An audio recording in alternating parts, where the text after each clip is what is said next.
In this lesson, we will look at some properties of similar triangles. To begin, two triangles are similar if they have all three angles in common. So, for example, these two triangles are similar triangles. Now, when two triangles are similar, they are essentially identical, except that one of them is a larger or smaller version of the other one. So for many questions involving similar triangles, our primary goal will be to determine the degree to which one triangle is larger than the other. Now for some questions, this will be easy to do in our heads. For example, if this side of the small triangle has length 3, and the corresponding side of the large triangle has length 30, then it is easy to see that the enlargement factor here is 10. In other words, the purple triangle is 10 times as large as the blue triangle. At this point, if we are told that this side has length 5.6, then we can find the length of the corresponding side on the large triangle by multiplying 5.6 by the enlargement factor of 10 to get 56. So in this case, it was relatively easy to find the length of the missing side by first calculating the enlargement factor in our heads.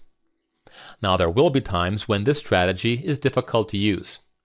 For example, we can see that the calculations will be much more cumbersome if two corresponding sides have less than ideal lengths, such as 8.6 and 15.2, and we want to find the value of x if its corresponding side has length 6.4.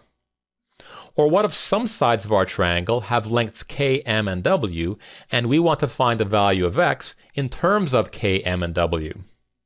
So let's look at a systematic way to solve all questions involving similar triangles. To do this, we need to know one very important property that says whenever we have two similar triangles, the ratio of any pair of corresponding sides will be the same.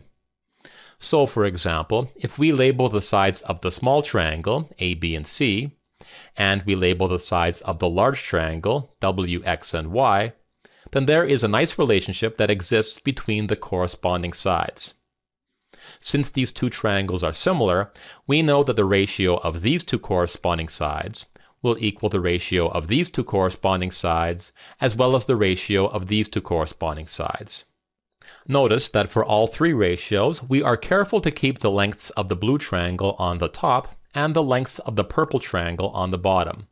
We must maintain this consistency when comparing ratios. Okay, let's practice this. In this question, we want to find the value of x. Now, the first question we should ask ourselves is, are these two triangles similar? In other words, do they have all three angles in common? Well, we can already see that they have two angles in common, and since all three angles in a triangle must add to 180 degrees, we can conclude that the third angles must be equal as well. In fact, there is a nice rule that addresses this. It says if two triangles have two angles in common, then their third angles must also be equal. Okay, now let's find the length of the missing side here. To do so, we will use the fact that when we have similar triangles, the ratio of any pair of corresponding sides must be equal. So here we see that these two corresponding sides have lengths 5 and 7. So the ratio of their lengths will be equal to the ratio of another pair of corresponding sides. Well, here's another pair of corresponding sides, so the ratio of their sides will be equal to the ratio of the first pair. At this point, we have a nice equation we can solve for x. First, we will cross multiply, and then simplify the right-hand side. Finally, when we divide both sides by 5, we can see that x is equal to 63 over 5. So the length of the missing side here is 63/5. Okay, to summarize. In this lesson, we learned that two triangles are similar if they have all three angles in common. Also, for any two similar triangles, the ratio of any pair of corresponding sides must be equal.